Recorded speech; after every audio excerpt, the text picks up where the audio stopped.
Para saudara dan saudari yang Tuhan cintai, selamat pagi dan selamat bertemu lagi dalam renungan harian dari Paroki Santo Fransiskus Assisi Apio, edisi hari Rabu, tanggal 4 Juli 2023. Hari ini Gereja Semesta merayakan Pesta Santo Thomas Rasul. Mengawali hari yang baru ini, kita hendak mendengar dan merenungkan sabda Tuhan.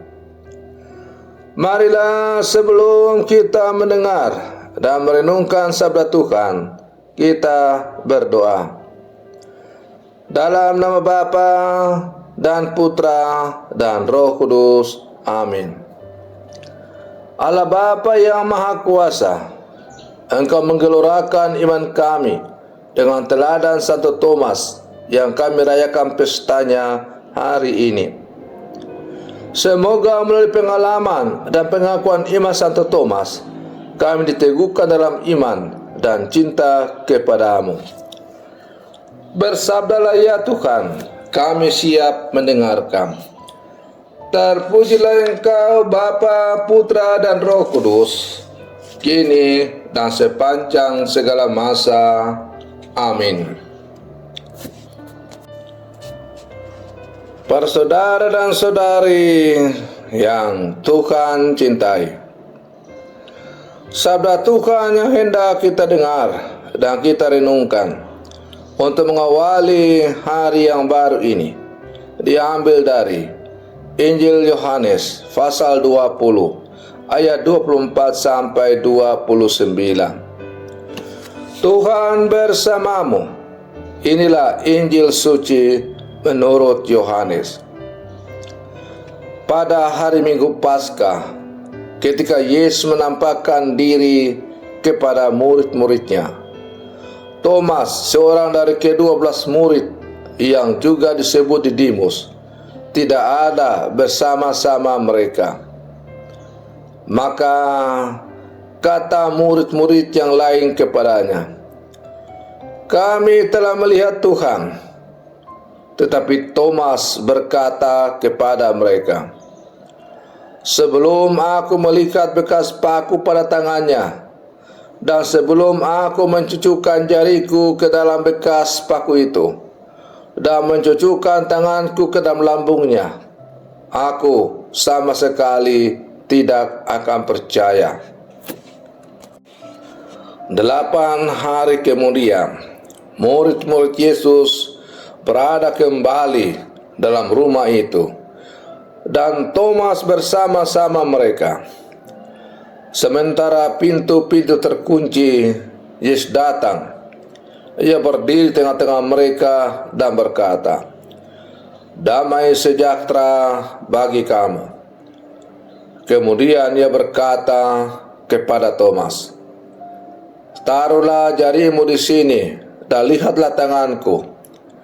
Ulurkanlah tanganmu dan cucukkan ke dalam lambungku, dan jangan engkau tidak percaya lagi, melainkan percayalah." Thomas menjawab kepadanya, "Ya Tuhanku dan Allahku." Kata Yesus kepadanya, "Karena telah melihat aku, maka engkau percaya? Berbahagialah mereka yang tidak melihat, namun percaya." Demikianlah sabda Tuhan. Para saudara dan saudari yang Tuhan cintai, Yesus menampakkan diri kepada para murid yang mengunci diri dalam rumah karena takut pada orang Yahudi. Tidak semua murid hadir. Ada satu yang absen, yaitu Thomas. Kemana dia pergi, kitab suci tidak memberikan informasi. Yang pasti, ia tidak ada. Ia berani sendiri pergi, tidak tinggal mengunci diri dalam rumah. Dia hebat dan luar biasa. Namun sayang, ia berjalan sendiri, mengandalkan diri sendiri, tidak akan pernah menyelamatkan. Ia tidak berjumpa dan melihat Tuhan. 8 hari kemudian, ia hadir dalam kebersamaan dengan komunitas para murid. Ia berjumpa dengan Yesus dan merasakan pesona tatapan kasih-Nya. Ia pun membuat sebuah pengakuannya, "Ya Tuhanku dan Allahku." Pengakuannya itu dijawab Yesus dengan pernyataan yang sangat berarti bagi kita. Berbahagialah mereka yang tidak melihat namun percaya. Para saudara dan saudari yang Tuhan cintai, pengalaman Thomas menunjukkan betapa pentingnya kebersamaan dalam komunitas orang beriman. Karena itu, melalui bacaan pertama yang juga diperdengarkan oleh gereja pada hari ini, Rasul Paulus menegaskan kepada kita, "Kamu bukan lagi orang-orang asing dan pendatang, melainkan kawan sewarga dari orang-orang kudus dan anggota-anggota keluarga Allah yang dibangun di atas dasar para rasul dan para nabi, dengan Kristus Yesus sebagai batu penjuru." Para saudara dan saudari yang Tuhan cintai, hari ini Gereja Mesta merayakan Pesta Santo Thomas Rasul.